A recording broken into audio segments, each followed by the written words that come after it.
सबसे पहले शहीद भरत तिवारी को मेरा नमन। आप लोगों को पता है, यूपी और बिहार में हर दूसरा एनकाउंटर फेक ही होता है।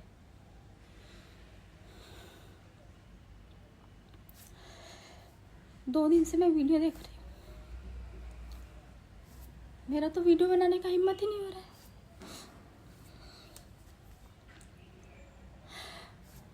गवर्नमेंट और सरकार के खिलाफ जो बोला उसका एनकाउंटर हो जाता है। यूपी और बिहार में क्यों लोग छोड़ के शहर में आ जाते हैं? क्योंकि वहाँ का सिस्टम भी बेकार है, व्यवस्था भी बेकार है, कुछ मिलता नहीं है।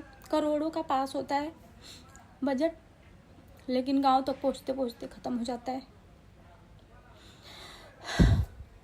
हर घर में दूसरा बच्चा बाकी है यूपी और बिहार में। इस समय सिस्टम में जितने भी लोग बैठे हैं, कम से कम 20-25 सबके ऊपर केस है। कहीं रेप का है तो किसी के ऊपर मर्डर का है। ये लोग किसी को आगे नहीं बढ़ने देते हैं कि कोई उठ के सिस्टम से सवाल पूछे। आगे इसलिए नहीं बढ़ने देते हैं कि इनका धंधा बंद हो जाएगा। हम लोग तो सोचे थे कि बीजेपी आएगी तो सब कुछ अच्छा हो जाएगा, लेकिन बीजेपी आई तो और भी खराब हो गया। कहीं भी कुछ भी रुका नहीं है, हर जगह घुस चोरी सब चालू है और सिस्टम में बैठे लोग ही सब कुछ भर ले रहे हैं अपने घर को। गरीबों तक तो कुछ पहुंच ही नहीं पा रहा है। उन्हीं गरीबों के लिए बेचारा लड़ रहा था भरत तिवारी, तो उसको मारना ज़रूरी था, क्योंकि वो जब तक जिंदा रहता सवाल पूछता रहता, सब लोगों को परेशान करता रहता है, इसके लिए उसको मारना ज़रूरी था।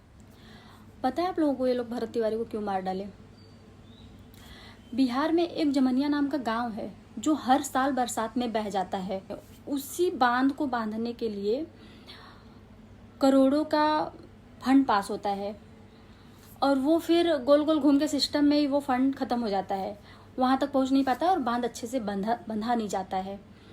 उसी के खिलाफ ये सिस्टम से सवाल पूछता था। बहुत सारे अलग अलग पॉइंट्स हैं जिसके लिए ये सिस्टम से सवाल पूछता था, लोगों तक जाता था, ज्ञापन देता था।